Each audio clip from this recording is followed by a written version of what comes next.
एक ऐसी पेंटिंग जिस दुनिया में बेहद मशहूर है, लेकिन इतनी मशहूर होने के साथ साथ इस पेंटिंग से जुड़ा हुआ एक बेहद ही खौफनाक श्राप, जिस श्राप के चलते जिस किसी इंसान ने भी इस पेंटिंग को अपने घर में, अपने म्यूजियम में, अपनी दुकान में, अपने ऑफिस में, कहीं पर भी रखा है, वो जगह जलकर तबाह हो गई है। दोस्तों, आज इस पेंटिंग का सच्चा वाकया, पूरा केस स्टडी आप लोगों के सामने करने वाला हूं। ये पेंटिंग का नाम है द क्राइंग बेबी। बहुत सारे लोग इसे द क्राइंग बॉय के नाम से भी जानते हैं। ये पेंटिंग किसी ऐसे वैसे आदमी ने नहीं, सन 1985 में इटली के बहुत ही मशहूर आर्टिस्ट ने बनाया था, जिसका नाम था जियोविन ब्रागोलिन। जियोविन ब्रागोलिन की सबसे बेहद शानदार पेंटिंग ये रही और उसे इस पेंटिंग के लिए ना जाने कितने सारे अवार्ड्स मिले।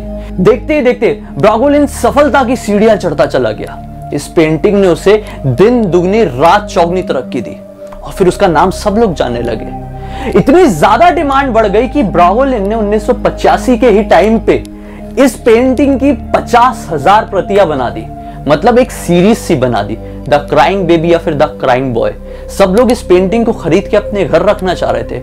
हाथों हाथ बिक जाती थी, बड़ी बड़ी बोलियां लग रही थी। अब केस में असली मोड़ तब आया जब बैक टू बैक पुलिस के पास अलग अलग रिपोर्ट्स आई। रिपोर्ट्स कुछ ऐसी कि बार बार लोगों के घर में आग लग रही है। बहुत सारे लोगों के घर में जब भी आग लग रही है तब उनका सामान, एक एक सामान जलकर खाक हो जा रहा है। अब ये बात बहुत बड़े स्तर पर आगे पहुंची, न्यूज़पेपर्स में छपा, आगे बड़े बड़े रेडियो चैनल्स में आया। जब ये चर्चा बहुत ज्यादा आगे बढ़ गई, पूरी दुनिया में फैल गई, तो क्या हुआ, कुछ बड़े मीडिया के लोगों ने फायर ब्रिगेड वाले उन लोगों का इंटरव्यू किया और फायर ब्रिगेड वालों ने इतना हैरान कर देने वाला सामने एक ट्विस्ट वाला, समझ लो, बयान दिया ना, जिसे सुनने के बाद सब लोग भौचक्के रह गए। बयान कुछ ऐसा था कि उन लोगों का जो मेन सुपरिटेंडेंट था, उसने ये बताया कि हम अभी पिछले कुछ ही दिनों में पिछले 15 घरों में आग बुझाने के लिए जा चुके हैं। उन घरों का सारा सामान उस आग से ध्वस्त हो जाता था, लेकिन उन 15 की 15 घरों में उनको मिलती थी यही पेंटिंग, द क्राइंग बेबी या बॉय की पेंटिंग, जिस पेंटिंग को इतनी सी आंच भी नहीं आती थी। पूरा घर जल के खाक हो जाता था, लेकिन इस पेंटिंग को कुछ होता ही नहीं था। आखिर किस तरह का चमत्कार था इस पेंटिंग में?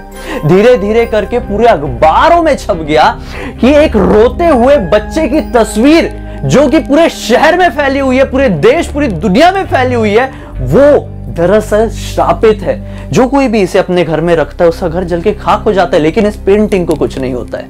बातें सामने आई, सबका कैलकुलेशन किया गया तो पता चला कि ये हाल पूरे देश में, पूरी दुनिया में हो रहा है। अब क्या हुआ, एक बड़े न्यूज़पेपर ने कुछ समय बाद एक ऐलान कर दिया कि एक काम करो, इस बार का जो हैलोवीन का त्योहार आ रहा है ना, उस त्योहार में ये पेंटिंग को एक साथ बोनफायर में लाके जला दो, खत्म कर दो, तबाह कर दो जितनी भी प्रतियां हैं। बता रहा हूं मैं, सच हजारों लोगों ने इसकी प्रतियां को लिटरली बोनफायर में हैलोवीन के त्योहार में जलाए हैं। हैलोवीन का त्योहार एक ऐसा त्योहार होता है जो कि शैतानों को डेडिकेटेड रहता है, नेगेटिव एनर्जीज को डेडिकेटेड रहता है। उस त्योहार में जब ये पेंटिंग जली है ना, हजारों प्रतियां पूरी दुनिया से, उसके बाद ऐसे केसेस कम हुए हैं। लोगों के घर में आग तो अभी भी लगती है, लेकिन अब शायद वो ऐसा कुछ नहीं होता है कि वो पेंटिंग को कुछ नहीं हो रहा है, सब कुछ जल के खत्म हो गया है, सब लोग हैरान हो रहे हैं। लेकिन लोग ये मान गए उस समय कि जो पेंटिंग थी ना, लिटरली श्रापित थी। ये श्राप ना जाने कैसे आया, कहां से आया, क्यों आया, किसी को भी नहीं पता। लेकिन लोगों को ये बहुत अच्छे से पता चल गया कि इस पेंटिंग को अपने साथ नहीं रखना है। ये एक रहस्य ही रह गया और शायद हमेशा रहस्य ही रह जाएगा कि आखिर ऐसा क्यों होता था, क्यों वो पेंटिंग श्रापित थी। आपकी क्या राय है इसके ऊपर कमेंट सेक्शन में जरूर बताइए। इस वीडियो को अब तक देखे हैं तो इस वीडियो को लाइक करके, चैनल को सब्सक्राइब करके, बेल आइकन दबा के ऑल के ऑप्शन में क्लिक करना। अगर मुझे पहली बार देख रहे हैं तो इंस्टा के लिंक इस वीडियो के डिस्क्रिप्शन बॉक्स में क्लिक करके डायरेक्टली वहां पर पहुंच जाना। हम शाम वाले वीडियो में फिर से मिलेंगे कमाल की जानकारी, कमाल की खौफनाक कहानी के साथ, सच्ची घटना के साथ। देखना मत भूलिए। तब तक के लिए बहुत बहुत धन्यवाद। आपका दिन शुभ हो।